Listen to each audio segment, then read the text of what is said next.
Okay, so Sarkodie, also known as the landlord of Ghana music, after releasing Major League featuring Kuku Smoke to exhibit Bragado has put out a new song titled Ibrahim Traore, and this particular song features Worlasi. Worlasi, one of the dopest artists we have in the country, and the song primarily focuses on political issues, societal issues in Africa as a whole, and how the Western countries or the Westerners have taken advantage of the country, its mineral resources, its precious, its vital stuff in the country, and then how they have used the leaders to take advantage of us. Use the leaders as a tool to take advantage of their respective countries, and how they have also killed the brave leaders that we had in the past. So in this particular video, I'm going to do a critical analysis of the song for you to understand certain elements. I'll talk about the positives, I'll talk about the negatives. This is not a breakdown. This is not a reaction. This is a critical analysis. Anyway, welcome to the frame. My name is the man in the mirror. Just in case you don't know, I'm here to touch your soul.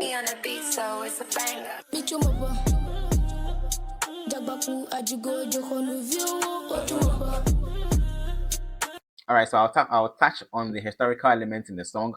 I'll touch on the issues Sarkodie actually raised in the song, the societal issues or the political issues that he raised in the song. I'll talk about the recommendation that he made. I'll talk about the collaboration between Sarkodie and Worlasi, and then I'll talk about the positives and then the negatives. So let's delve into the historical moments Sarkodie raised in the song, or Sarkodie and Worlasi raised in the song. So the first one has to do with, the chorus or the hook by Worlasi. He talked about slavery at the time, talking about we gave them our all, but they took advantage of us and then turned us into slaves. Our forefathers were turned into slaves. They practiced slavery, they put our forefathers in dungeons and all that. After all that we did for them, they took advantage of us and then turned us into slaves. Yeah, so that's one of the historical moments in the song or on the song. And another thing that they talked about was the killing of our best leaders. And so Mawalasi talked about that in his chorus, and then Sarkodie also re-echoed that in, I think, the second verse. And so the leaders we are talking about are Muammar Gaddafi of Libya, Thomas Sankara of Burkina Faso. We are talking about Patrice Lumumba of DR Congo. And if you watch this year's AFCON, there is this guy who emulated Patrice Lumumba. He went to the stadium and then did his sign. He stood there for the entire match to end. Yeah, and he showcased himself to the world, and he was passing the message across to the Sarkodie, talking about Westerners coming into the country to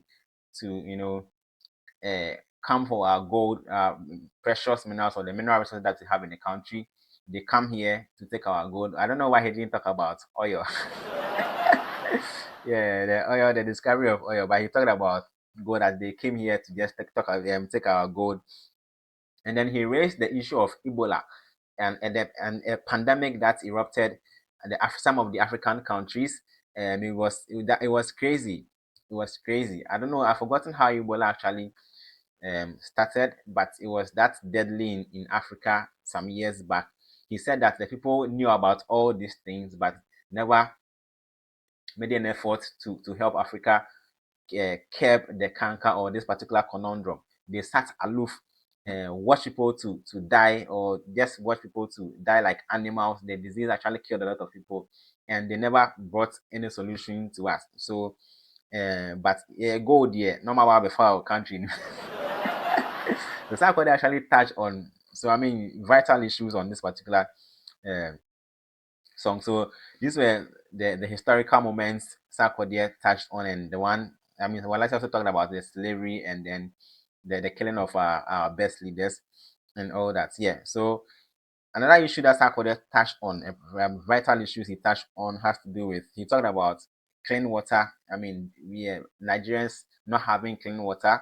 He talked about the violence in DR Congo that has been in existence for a while now. And then he talked about the power issues that we are having in the country. When I talk about country, I'm talking about Ghana. I'm talking about the power crisis that we are having in the country. But even the doom, so I mean the doom, so no day now. I mean that they have, I don't know if it's temporal fixing or they have permanently fixed it, but we are not facing doom. So I mean it was, I think 2 months or 3 months back. Yeah, we had that particular power outages. It was that crazy. So but Sarkodie nim no release song about doomsday again unless the NDC NDC faithful then they go this time, eh. Yeah, because I say in another time no, you didn't say anything about doomsday or any societal issues. But Mahama Ababi only there, you are talking about societal issues. Yeah, so I'm sure he will tread cautiously on that.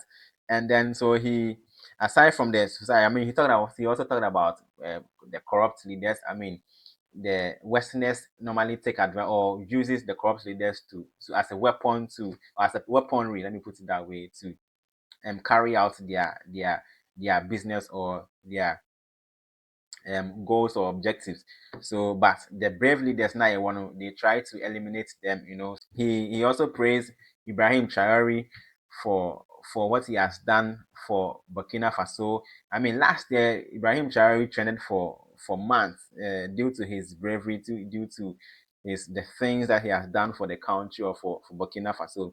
And so Sarkodie praised him on the song. He gave him plaudits for a good word, and he gave shout outs to Burkina Faso. I remember I checked the comments and I saw a few, I think 2 or 3 comments from some Burkina Faso or some Burkina base who actually also gave credit to Sarkodie for, I mean, shouting them out. So yeah, Sarkodie really touched on very sensitive topics. And so let me talk about the positives. Was Worlasi the right person to jump on the hook of this particular song? Yes, for me, yes. If you have been following Worlasi, you know that Worlasi is one of the people or one of the artists who constantly touches on societal issues and then political issues. If you listen to his songs, I mean, he's released a couple of albums, and then 1 or 2 songs you hear societal songs or political songs. So yeah, he's known for that. And bro, well, I say kill the cook, bro. It's a bit long, but yo, he killed it from the start to end. Everything, like, you could feel the chronological approach of the hook. He really did justice to the chorus. So for me, yes, Worlasi was the right person to. And so shout out to Sarkodie for spotting Worlasi, because I'm sure he also followed Worlasi for some time and know that okay, Worlasi is actually adept at societal issues and political issues. And the beat, of course, the beat was produced by, or the song was produced by MOG, but you don't hear the MOG tag in the song. So, and that particular beat also fits Worlasi. So the concept and then the beat, everything, Worlasi perfectly suited the situation. So yeah, shout out to Worlasi for doing an amazing job on the hook. And then, so the, like I said, the rap content, yeah, it's very solid. They all did justice to the song. Worlasi did an amazing hook. Sarkodie also did amazingly well with the verses, both verse 1 and then verse 2.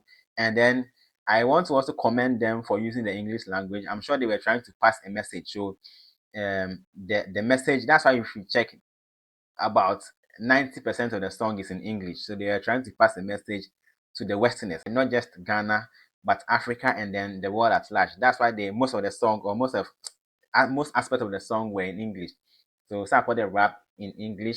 Worlasi did his hook in English. A few were in there, and so yes, they were trying to pass a message. So for me, I believe that the English language was the right language to use to communicate the message across. And then nice instrumentals though. All right, so if you paid attention to the lyrics of the song or the content of the song, you realize that about 90% of the content emphasized the political issue, the societal issues, and the Westerners taking advantage of Africa. And so I don't for me, I have a problem with the titling of the song.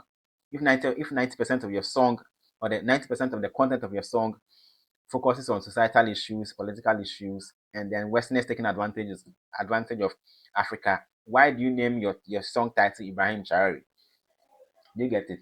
Because if you name a title, it means that the content about, or a vast majority of the content should focus or should be tilted towards the title. But this particular song, he only lauded or gave plaudits to Ibrahim Traore about just 4 lines, and then you label your title or you give the song title Ibrahim Traore. It doesn't really make sense like that, because it has to, and that it's not about even about Sarkodie alone. I just see a lot of artists, they just put any title when they will do their song, and then put any title, or give the song any title. It shouldn't be that way. The concept of the song should follow, or should be at par, or should, yeah, let me say, should be at par with the title of the song. And so if you're having 90% or about 90% of the song full, touching societal issues, political issues, and uh, African leaders being killed, the brave ones, and Westerners taking advantages of us coming here, when they have a problem, they don't pay attention, they sit aloof, they don't do anything about it. And then you label the song title Ibrahim Traore, in be somewhere, So we need to pay attention to how we label our songs, or we give title to our songs. Very, very important. Yeah. So for me, that's one of the issues I have with this particular song, because you don't give Ibrahim Traore a title to a song that has a lot of element that has to do with societal issues and political issues. Nah, it was over the bar. So when I saw the Ibrahim Traore, I was even thinking, is that what they're talking about? He's going to talk about the kind of things he has done for Burkina Faso, and is the timing actually right for him to release Ibrahim Traore while he trended last year? So that was the question I was asking myself. But after paying attention to the song of the, or the paying attention to the lyrics of this, I realized, nah, the title was over the bar. You could have just found a nice title to suit the song, but Ibrahim Traore, nah, it wasn't it, Charlie. It not be good title for the song. Yeah, and then he rehashed or re-echoed things that we already know, and maybe the kids or the new generation, people, then they wanna back with and don't know about, but we know some of these things. I mean, he made a few recommendations. I think it was just 1 line or 2 line about recommendation what we should, but I feel he should have just provided a bit of, or some recommendations, that will help, because I don't know what he's trying to achieve with this particular song though. But I mean, I don't know if you go for interviews, but I wish they will ask him a few questions about this particular song if he avails himself for interview. We talk about why he recorded the song, the impact he intends to have with this particular song, you know. Yeah. But yeah, I mean, these are the few issues that I have with the song. But generally, it's a very good song. The rap on point, chorus on point, instrumentation on point, concept on point, but song title, yeah, some way. Okay. Yeah. So if you haven't subscribed, kindly subscribe. My name is the man in your mirror. Thanks for watching. See you in the next one. I am out.